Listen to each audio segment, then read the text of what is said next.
দর্শক, the great ওয়াল শোতে স্বাগত জানাচ্ছি। পুরো অনুষ্ঠানে আপনাদের সঙ্গে আছি আমি রওজায়ে জাবিদা ঐশী। নাচ, গান, নাটক, চলচ্চিত্র থেকে শুরু করে হালের ফ্যাশন জগৎ নানামাত্রিক আয়োজন নিয়ে সাজানো হয়েছে আমাদের এই অনুষ্ঠান।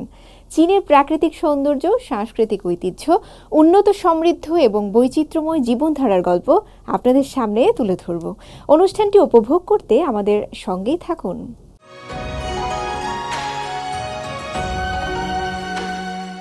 দেয়ালচিত্র বা গ্রাফিতি বিশ্বব্যাপী জনপ্রিয় একটি শিল্প মাধ্যম। দেয়ালচিত্রে শিল্পীর স্বতঃস্ফূর্ত আবেগ অনুভূতি স্থান পায়, আবার জনগণের প্রতিবাদের প্রতীক হিসেবেও ভাস্বর হয় একটি দেয়ালচিত্র। দেশের বিভিন্ন আন্দোলন সংগ্রামে দেয়াল লিখনের সংস্কৃতি রয়েছে। বাংলাদেশে এর ইতিহাস খুব পুরানো না হলেও এবারের ইতিহাসের চিত্রপট একেবারেই ভিন্ন। কারণ অনেক আত্মত্যাগের পর তারুণ্যের হাত ধরে এসেছে পরিবর্তনের বিপ্লব। আমার করা রিপোর্টে থাকছে বিস্তারিত।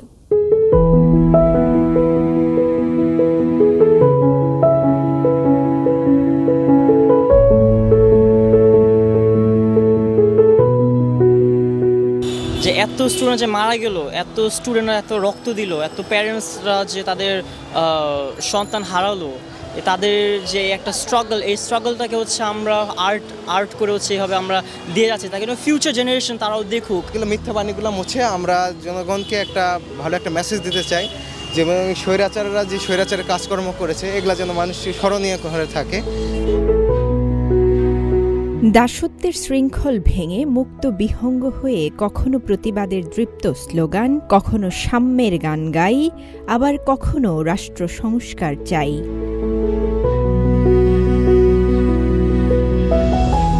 গুলির সামনে বুক পেতে দেয়া আবু সাঈদ কিংবা মুগ্ধর পানি লাগবে পানি, দেয়ালে দেয়ালে শোভা পাচ্ছে এমন অসংখ্য গল্প বলা চিত্রকর্ম।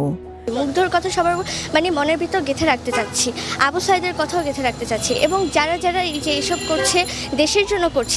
আমরা কিন্তু মানুষকে দেখানোর জন্য এমন কিছুই করছি না, আমরা সব আমাদের দেশে নিজেদের মনের মতো করে করছি, যাতে আমরা আরও দেশটাকে সুন্দর করতে পারি। বৈষম্য বিরোধী ছাত্র জনতার আন্দোলনে রাজপথে ঘটে যাওয়া নানা ঘটনা সোচ্চার হয়ে উঠেছে বাংলাদেশের দেয়ালে দেয়ালে। রাজধানী ঢাকা সহ সারা দেশেই শিক্ষার্থীরা দল বেঁধে দেয়ালে আঁকছেন প্রতিবাদ ও পরিবর্তনের ছবি। তাদের সঙ্গে যোগ দেন স্বেচ্ছাসেবী সংগঠনের কর্মীরাও। আমরা ফার্স্টে আমাদের নিজের অর্থায়নে শুরু করছি, কেউ 500 টাকা দিছে, যে যার সমর্থন ছিল সেই অনুযায়ী দিছে। সবাই যেন নিজের যেই দাবিগুলো থাকে সেগুলো যেন তুলে ধরতে পারে সবার কাছে, এই মনোবলগুলাই আমাদের পেন্টিংয়ের মাধ্যমে আমরা ফুটিয়ে তুলছি। অনেক অন্ধকার পরিবেশ থেকে উঠে একটা স্বাধীন বাংলাদেশ গড়ে তুলতে পেরেছি, এটাই এই ড্রয়িংয়ে রিপ্রেজেন্ট করা। ছাত্রছাত্রীরা সব মিলে একসাথে হয়ে যে ওদের একতা দেখিয়েছে, পরে কিভাবে ওরা একটা সুন্দর বাংলাদেশ তৈরি করেছে ওটা আমরা দেখাচ্ছি। ঢাকার বিভিন্ন এলাকা ঘুরে দেখা যায় দেয়াল কিংবা পিলারের জঞ্জাল সাফ করে ছাত্র জনতার আন্দোলন ঘিরে গৌরবময় চিত্র আঁকছেন তারা। সেই সঙ্গে চলছে বিমূর্ত প্রতিবাদের চিত্রকর্ম, গ্রাফিতি চর্চা। এসব চিত্রে একদিকে যেমন উঠে এসেছে নির্বিচারে হত্যা, সন্ত্রাস, সহিংসতা, অরাজকতা এবং সাম্প্রদায়িকতা সহ রাষ্ট্রের বিভিন্ন খাতের অসংখ্য অনিয়মের কথা, অন্যদিকে সমস্যার সমাধান ও নতুন সম্ভাবনার বার্তাও দেওয়া হয়েছে। রংতুলি হাতে সাম্প্রতিক আন্দোলনের নানা স্লোগান, নৈতিকতা এবং সচেতনতামূলক লিখনি ফুটিয়ে তুলেছেন তারা।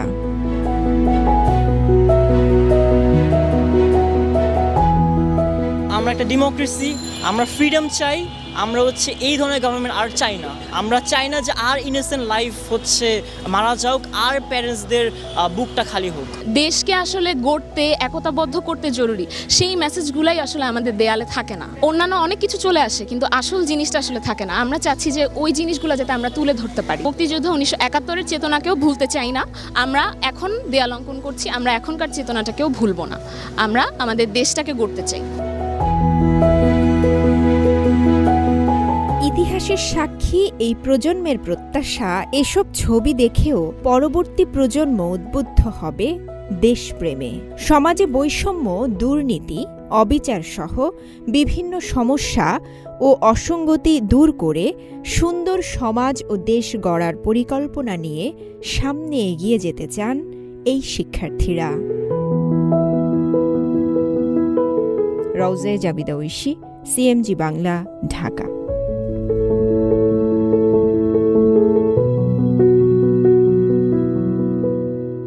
কলম্বিয়ার জনপ্রিয় উৎসব উইন্ড অ্যান্ড কাইট ফেস্টিভ্যাল, বাংলায় বলা যায় বাতাস ও ঘুড়ির উৎসব। ভিলা ডি লেইভাতে অনুষ্ঠিত এই উৎসবে এবারের অতিথি দেশ চীন।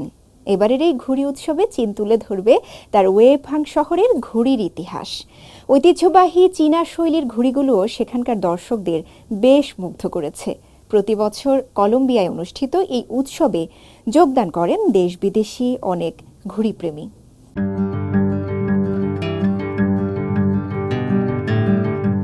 নির্মল নীল আকাশে রঙিন ঘুড়ি। জানা যায় চীনের আকাশেই উড়েছিল পৃথিবীর প্রথম ঘুড়ি। তবে এখন বিশ্বের অনেক দেশেই রয়েছে ঘুড়ি নিয়ে মাতামাতি। এটি রীতিমতো সংস্কৃতির একটি অংশ। কলম্বিয়াতেও ঘুড়ি ওড়ানো একটি জনপ্রিয় খেলা। এ নিয়ে রীতিমতো আন্তর্জাতিক মানের আসর বসে দেশটিতে।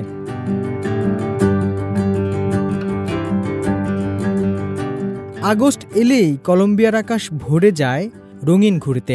পার্ক থেকে শুরু করে খেলার মাঠ, সব জায়গায় জড়ো হতে থাকেন ঘুড়িপ্রেমীরা। বছরের অন্য সময় ঘুড়ি উড়ানোর পরিমাণ কম থাকলেও আগস্ট জুড়ে ছেলেবুড়ো সবার হাতেই থাকে ঘুড়ি আর নাটাই।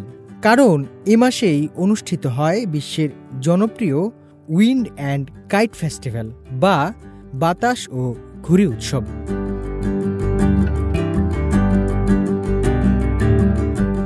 কলম্বিয়ার the wind and kite festival শুরু হয় 1975 সালে। এরপর থেকে এটি একটি বার্ষিক ইভেন্টে পরিণত হয়েছে। এটি কলম্বিয়ার বৃহত্তম এবং সবচেয়ে বিখ্যাত ঘুড়ি উৎসব।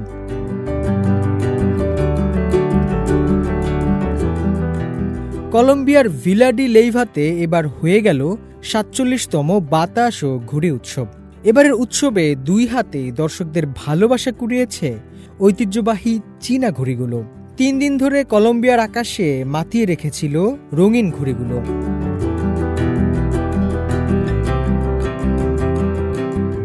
সকাল 9টা থেকে শুরু হয়ে প্রতি আধ ঘন্টা পরপরই ওড়ানো হয় নতুন করে অজস্র ঘুড়ি। পেশাদার, অপেশাদার এবং শিশুরাও বিভিন্ন বিভাগে অংশ নেয় প্রতিযোগিতায়। ছোট ঘুড়ি থেকে শুরু করে দক্ষ কারিগরের হাতে নির্মিত বিশেষ ঘুড়ি তাক লাগিয়ে দেয় সবাইকে। গেল 5 বছর ধরে ঘুড়ি তৈরি করে আসছি। ঘুড়ি বানাতে খুব ভালো লাগে। আন্দ্রেস গার্সিয়া ও তার স্ত্রী ন্যান্সি 1999 সাল থেকেই তারা এই প্রতিযোগিতায় অংশগ্রহণ করে আসছে। পুরস্কারও জিতেছে এই দম্পতি। যখন আপনি ছোটবেলা থেকেই এটি দেখে বড় হবেন, তখন এমনিতেই আপনি এই উৎসবের প্রেমে পড়ে যাবেন। এই বছরের ঘুড়ি উৎসবের অতিথি দেশ ছিল চীন। ঐতিহ্যবাহী চীনা শৈলীর ঘুড়িগুলো নীল আকাশে দর্শকদের মাতিয়ে রেখেছিল। 30 মিটার দৈর্ঘ্যের একটি চীনা ড্রাগন ঘুড়ি ছিল আকর্ষণের শীর্ষে। অনুষ্ঠানটি 40 বছরেরও বেশি সময় ধরে আয়োজন করে আসছি। এটি অনেক আকর্ষণীয়। আমি খুব খুশি যে চীন কলম্বিয়ার এই উৎসবে অংশ নিয়েছি। ঘুড়ি সম্পর্কে জানতে তারা আমাদের বেশ সাহায্য করছে। চীনের এই সমর্থন ও শিক্ষণীয় বিষয়বস্তুর জন্য আমরা দেশটির প্রতি কৃতজ্ঞ। ওয়েফাং শহরের আছে ঘুড়ির সুদীর্ঘ ইতিহাস। শান্তং প্রদেশের শহরটিকে বলা হয় ঘুড়ির রাজধানী। এই উৎসবে চীনা ঘুড়ির কারুশিল্প তুলে ধরেন 15তম প্রজন্মের ঘুড়ি প্রস্তুতকারক ইয়াং হংওয়ে।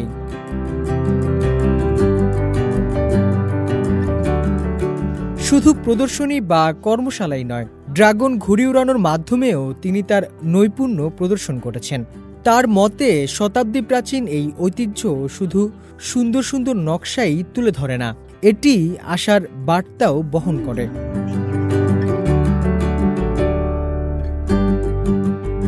প্রায় 2000 বছর আগে প্রথম ঘুড়ির উদ্ভাবন হয়েছিল চীনে। মূলত প্রথম দিকে দূর দূরান্তে বার্তা প্রেরণের জন্য ঘুড়ি উড়ানো হতো। এবং পরে এটি খেলায় পরিণত হয়। হোসনে মোবারক সৌরভ, সিএমজি বাংলা। চীনা ভাষায় বিদেশিদের দক্ষতা প্রদর্শনের আন্তর্জাতিক প্রতিযোগিতা Chinese bridge, Chinese proficiency competition. সম্প্রতি 23তম চাইনিজ ব্রিজ প্রতিযোগিতার গ্লোবাল ফাইনালের উদ্বোধন করা হয় চীনের ফুজিয়ান প্রদেশের নানফাং সিটিতে। বিদেশি তরুণ তরুণীরা চীনা ভাষা ও সংস্কৃতিতে কতটা দক্ষতা অর্জন করেছেন এবং চীন ভ্রমণ কেমন ছিল, এই ব্যাপারে বিস্তারিত থাকছে প্রতিবেদনে।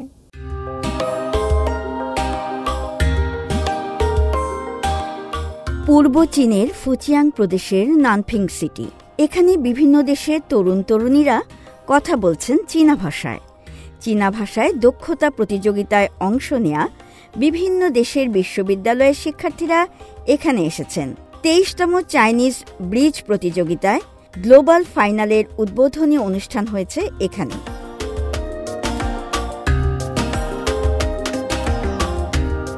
চীনা ভাষায় বিদেশিদের দক্ষতা প্রদর্শনের আন্তর্জাতিক প্রতিযোগিতা চাইনিজ ব্রিজ, চাইনিজ প্রফিসিয়েন্সি কম্পিটিশনে 130টি দেশের 147 জন প্রতিযোগী ফাইনালে অংশ নিচ্ছেন।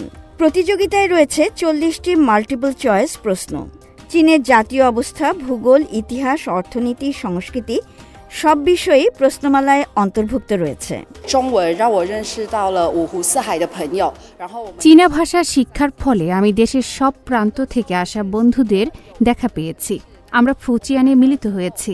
লোকে বলে ফুজিয়ান একটি আশীর্বাদ পুষ্ট স্থান। আমরা এখানে এসেই সত্যি আনন্দিত। আমরা শুধু মজাদার খাবারের স্বাদই নিচ্ছি না, এখানকার ছবির মতো সুন্দর প্রাকৃতিক দৃশ্য উপভোগ করছি। তরুণ প্রতিযোগীরা ফুজিয়ানের বিভিন্ন দর্শনীয় স্থানে ঘুরছেন। তারা জাদুঘরে চীনের ইতিহাস ও ঐতিহ্য বিষয়ে জানতে পারছেন।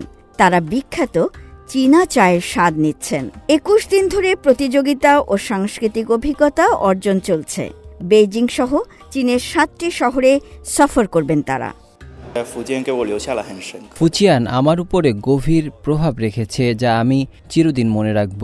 কিউবার আন্তর্জাতিক সম্পর্ক বিষয়ে উচ্চতর ইনস্টিটিউটের একজন শিক্ষার্থী হিসেবে আমি চীনের সংস্কৃতি সম্পর্কে আগ্রহী এবং এ বিষয়ে আমার দেশের মানুষকেও জানাতে চাই। আমি চীন ও কিউবার মধ্যে একজন সেতু হতে চাই এবং কিউবায় চীনের সংস্কৃতিকে পরিচিত করতে চাই। প্রতিযোগীরা চীনের বিভিন্ন ঐতিহ্যবাহী সংস্কৃতির সঙ্গে পরিচিত হচ্ছেন। তারা চা বাগানে চা পাতা তোলার অভিজ্ঞতাও অর্জন করছেন। সেপ্টেম্বরের প্রথম দিকে ফিংথান কাউন্টি ফুচৌ সিটিতে প্রতিযোগিতার ফাইনাল অনুষ্ঠিত হবে। গ্লোবাল চ্যাম্পিয়ন, কন্টিনেন্টাল চ্যাম্পিয়ন, প্রথম, দ্বিতীয়, তৃতীয় বিজয়ী পাওয়া যাবে। সম্মাননাও দেওয়া হবে। প্রতিযোগীরা বেইজিং সিটি ও ফুজিয়ান প্রদেশের শহর সহ 7টি শহরে ভ্রমণ করবেন। সেখানে তারা সমৃদ্ধ সংস্কৃতি সম্পর্কে জানবেন। এই শহরে তাদের চীনের সংস্কৃতি সম্পর্কে গভীর জ্ঞান হবে। তারা চীনের ঐতিহ্য ও দ্রুত উন্নয়নের মাধুর্য বুঝতে পারবেন। বিশ্বের বিভিন্ন দেশের তরুণ শিক্ষার্থীরা এই প্রতিযোগিতার মাধ্যমে চীন ও নিজ নিজ দেশের মধ্যে গড়ে তুলছেন বন্ধুত্বের সেতু। শান্তা মারিয়া, সিএমজি বাংলা। সম্প্রতি লানচৌতে ইয়েলো রিভার কালচার লোকশিল্প সপ্তাহ অনুষ্ঠিত হয়েছে। এতে বিভিন্ন শহরের প্রতিনিধিত্বকারী 20টি দলের শিল্পীরা অংশগ্রহণ করেন। এদিকে চীন জুড়ে গ্রীষ্মকালীন পর্যটন খুব জমজমাট হয়ে উঠেছে, বিশেষ করে উত্তর চীনে। কারণ শীতপ্রধান অঞ্চল উত্তর চীন হওয়ায় গ্রীষ্মকালের অপেক্ষায় থাকেন পর্যটকরা। আর সিনচিয়াংয়ের কথা তো না বললেই নয়। এই অঞ্চলের অনন্য প্রাকৃতিক দৃশ্য ও সাংস্কৃতিক ঐতিহ্যের উপভোগের জন্য পর্যটকদের ভিড় নামে প্রায় সারা বছরই। বিস্তারিত থাকছে রিপোর্টে।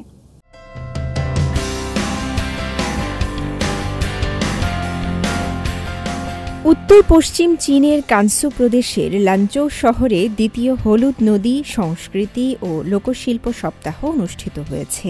সম্প্রতি আয়োজিত এই ইভেন্ট বিভিন্ন পর্যটক ও স্থানীয়দের ভীষণ আকর্ষণ করে।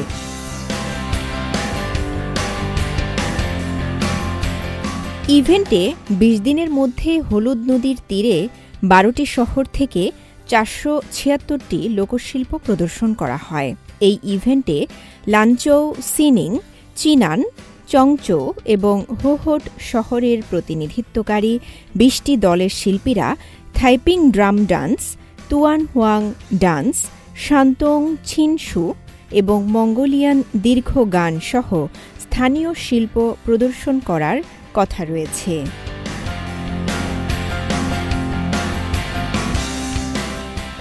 উত্তর চীন জুড়ে গ্রীষ্মকালীন পর্যটন চাঙ্গা হয়ে উঠেছে। সম্প্রতি প্রাচীন শহরগুলো ঐতিহ্যগত স্থানীয় সংস্কৃতির মাধ্যমে দ্বিগুণ পর্যটকের আগমন দেখতে পাচ্ছে। অনেক ভ্রমণকারী পুরানো ঐতিহ্যের সন্ধান করেন। সেটা হতে পারে কয়েক শতাব্দী কিংবা কয়েক দশক আগের কোনো পরিবেশনা বা স্মৃতি বিজড়িত কোনো ইতিহাস।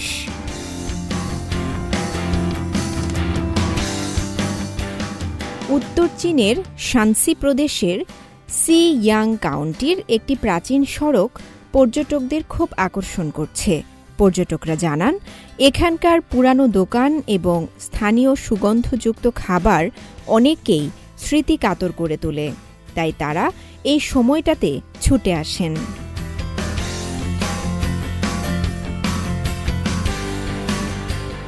উত্তর চীনের ইনার মঙ্গোলিয়া স্বায়ত্তশাসিত অঞ্চলের বাওতু শহরে অবৈষয়িক সাংস্কৃতিক ঐতিহ্যের চারপাশে গ্রীষ্মকালীন কার্যক্রম কেন্দ্রের একটি সিরিজ চালু করা হয়েছে, যা পর্যটকদের স্থানীয় রন্ধন সম্পর্কিত নানা বিষয়ে অভিজ্ঞতা ও উপভোগের আনন্দ দেয়। মঙ্গোলিয়ান ডুয়েটের মতো ঐতিহ্যবাহী পারফরম্যান্সের একটি কাছাকাছি অভিজ্ঞতাও অর্জন করার সুযোগ দেয়।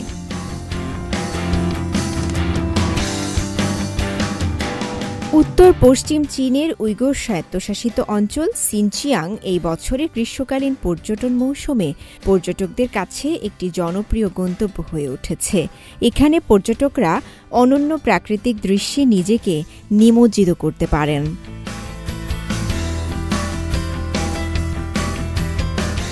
তৃণভূমির চারণভূমি, তুষার ঢাকা পাহাড়, হ্রদ, বন এবং সমৃদ্ধ প্রাকৃতিক সম্পদ এগুলো মৌসুমের এই সময়ে পর্যটকদের খুব আকর্ষণ করছে।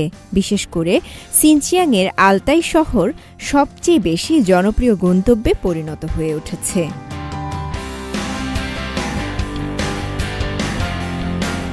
তাসকোরগান তাজিক স্বায়ত্তশাসিত কাউন্টি, এটিও একটি জনপ্রিয় পছন্দের কেন্দ্রে পরিণত হয়েছে। এখানকার 10টিরও বেশি অবৈষয়িক সাংস্কৃতিক ঐতিহ্য সহ পামির মালভূমি এবং হাইওয়ের মতো বিখ্যাত দর্শনীয় স্থানগুলো দর্শকদের মুগ্ধ করে। রওজায়ে জাবিদা ঐশী, সিএমজি বাংলা। উত্তর পশ্চিম চীনের কানসু প্রদেশের প্রাচীন মরু শহর তুনহুয়াং একটি অত্যাশ্চর্য দর্শনীয় স্থান। এবারের গ্রীষ্মে দলে দলে পর্যটক আগমনে মুখর হয়ে উঠেছে প্রাচীন মরু শহর তুনহুয়াংয়ের বালুকাময় মরুভূমি। মরুভূমিকে কতটা পর্যটন বান্ধব করে গড়ে তোলা হয়েছে এবং কী ধরনের আয়োজন সেখানে করা হয়, এসব নিয়ে থাকছে একটি রিপোর্ট।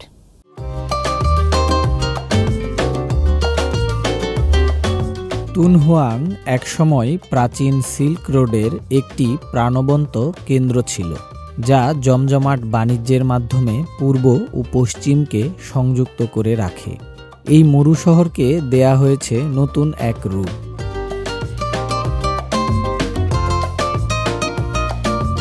পর্যটকদের আনন্দময় ভ্রমণ স্মরণীয় করে রাখতে বাড়তি মাত্রা যোগ করেছে আধুনিক প্রযুক্তির লাইট শো সহ নানা অনুষঙ্গ। আর রাতের খোলা আকাশের নিচে কনসার্ট ও বিভিন্ন অনুষ্ঠান উপভোগ করতে উচ্ছ্বসিত দর্শনার্থীরা ভিড় করছেন এই মরুভূমিতে।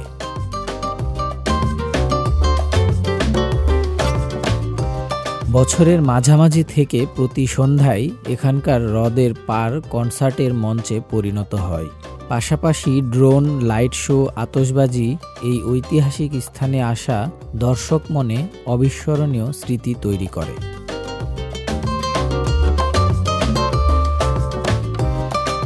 রাত নামার সঙ্গে সঙ্গে তারাভরা আকাশের নিচে কনসার্ট শুরু হয়। সঙ্গীতের তালে দোলা দিয়ে রঙিন লাইট স্টিক নেড়ে বা ফোনের লাইট জ্বালিয়ে গলা মিলিয়ে গান করেন 20,000-এরও বেশি শ্রোতা দর্শক।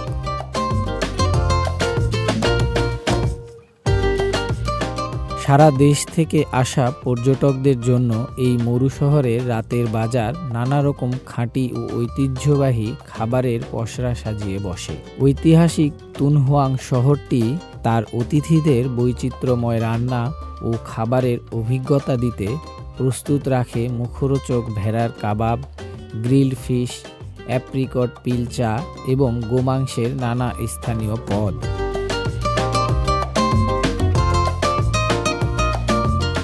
তুনহুয়াংয়ের ইতিহাস ও সংস্কৃতির থিমযুক্ত 4টি পারফরমেন্স শো ছুটির সময় প্রচুর দর্শকদের বিনোদিত করে।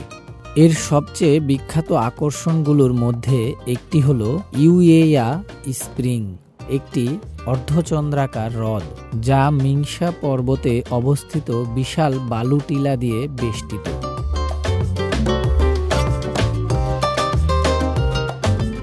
প্রাচীন ঐতিহাসিক নথি অনুসারে টিলা এবং হ্রদ কমপক্ষে 2 শতাধিক বছর ধরে সহাবস্থান করছে।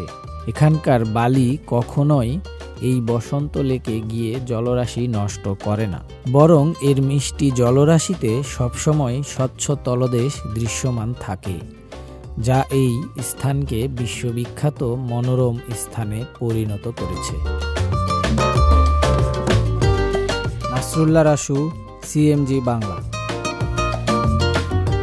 প্রিয় দর্শক, দ্য গ্রেট ওয়ার্ল্ড শো আজ এ পর্যন্তই। আমাদের অনুষ্ঠানটি টেলিভিশনের পাশাপাশি সোশ্যাল মিডিয়ার মাধ্যমে দেখতে www.facebook.com/cmg বাংলা এবং ইউটিউব চ্যানেল সিএমজি বাংলাতে ভিজিট করতে পারেন। পরবর্তী পর্বে নতুন কোনো আয়োজন নিয়ে দেখা হবে আপনাদের সঙ্গে। সে পর্যন্ত সবাই ভালো থাকুন, সুস্থ থাকুন। চাইছিয়েন।